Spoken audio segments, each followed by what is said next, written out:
Everyone knows the Epstein story. Powerful people, private flights, secret meetings that stayed hidden for years. But imagine the same kind of operation starting today instead of 20 years ago. Not in a mostly analog world, but in a world where phones, buildings, cars, and cameras are connected to digital systems that quietly record everything. If someone like Epstein tried to build the same network in 2026, the structure would not look the same. It would not depend only on private islands or hidden rooms. It would depend on something much more powerful: data. The original Epstein network relied heavily on physical control. Private locations were the center of everything: mansions, private planes, isolated properties. If someone wanted access to that world, they had to be invited and physically travel there. That created a layer of protection. Whatever happened inside those spaces stayed inside those spaces. Evidence had to be discovered physically. Witnesses had to come forward. Investigators had to collect documents, photographs, and records one by one. That process took time, and time allowed the system to continue operating quietly. But the world today works very differently. Modern cities are full of systems that constantly record activity without people paying attention to them. Hotels record keycard entries. Buildings track visitors. Airports store passenger data. Cameras monitor hallways and entrances. Phones constantly send signals to nearby networks. Cars store travel routes. Individually, these systems seem harmless. Most people never think about them. But together, they create a detailed record of movement. Imagine a similar network beginning in 2026. Instead of relying only on isolated properties, meetings could happen in completely ordinary places. Luxury hotels, conferences, restaurants, private events. Locations that attract no attention.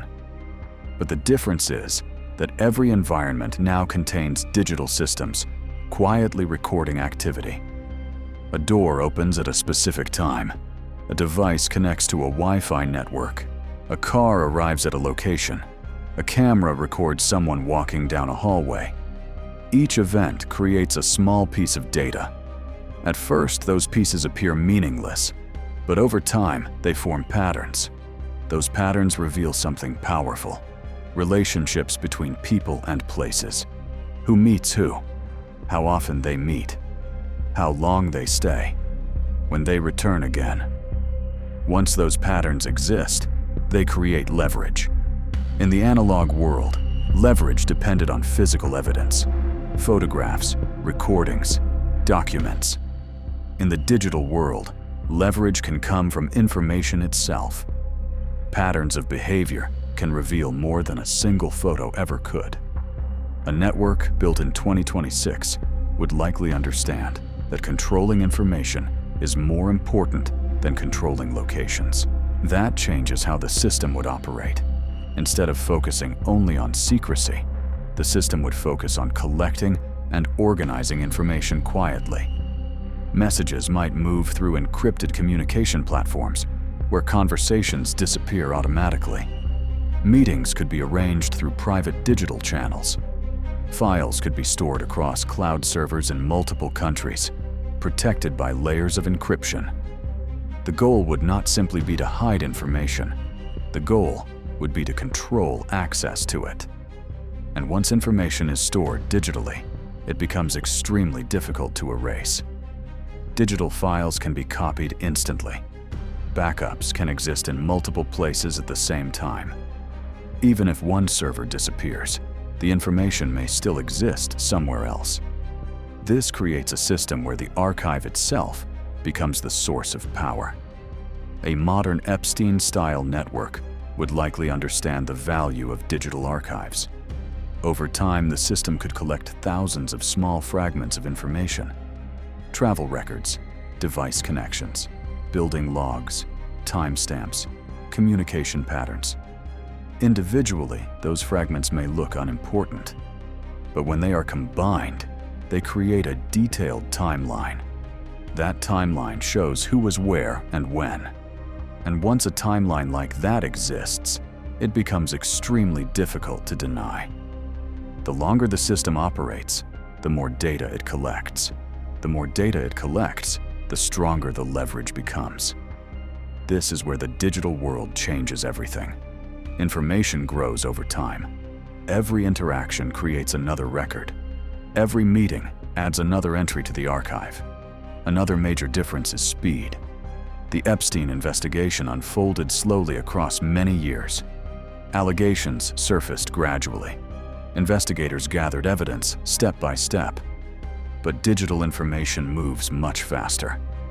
If a single file leaks online today, it can spread across the world within minutes.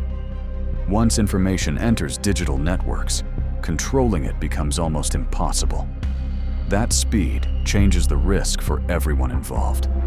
A modern network would have to think about information security constantly. Encryption would become essential. Communication channels would be carefully controlled. Access to the archive would likely be restricted through digital keys so that only a few people could reach it. Even then, the system would remain vulnerable to leaks. A single insider copying a file, a server misconfigured for a few minutes, a password discovered by the wrong person. In the digital world, exposure can happen suddenly and without warning. This creates a strange balance of power. The same technology that allows information to be hidden also creates the possibility that it could appear everywhere overnight. That means anyone operating such a network would constantly live with the risk of sudden exposure. But the digital environment also creates a new kind of influence. Knowledge becomes power. Knowing where people were, who they met, and when events happened can become extremely valuable information. A detailed archive of digital records can reveal relationships that outsiders never knew existed. And once that knowledge exists, it can change the balance of control between people. If a network like Epstein's existed today, it would likely operate across multiple cities without appearing connected. Different meetings in different places. Different groups interacting with only small pieces of the larger structure. Most participants never seeing the entire system. Everything would appear ordinary on the surface. Normal travel, normal events, normal conversations. But beneath the surface, the digital layer would continue recording activity. Logs and timestamps quietly accumulating across multiple systems. Over time, those records would form a massive archive, an invisible map of relationships and movements, and whoever controls that archive controls the information inside it. That is the real difference between the analog world and the digital one. In the past, secrets survived because nothing recorded them. Today, almost everything leaves a trace. The Epstein case revealed how long a hidden network could operate inside powerful circles. But that story belonged to a mostly analog world, where secrecy depended on physical locations and human silence. The modern world works differently. Digital systems quietly collect information every second of the day. Phones track movement. Buildings log entries. Networks store communication data. Cameras capture faces. Most people never see this information, but it exists. And once information exists, it can be used. That is why imagining an Epstein-style operation in 2026 raises a new question. Not how such a network would hide, but how much information it would already control. In the analog world, secrets were hidden behind locked doors. In the digital world, secrets are hidden inside data. And data moves much faster than secrets ever did. If you want to know how one hacker who tried to poison a city's water and still escaped, watch this video.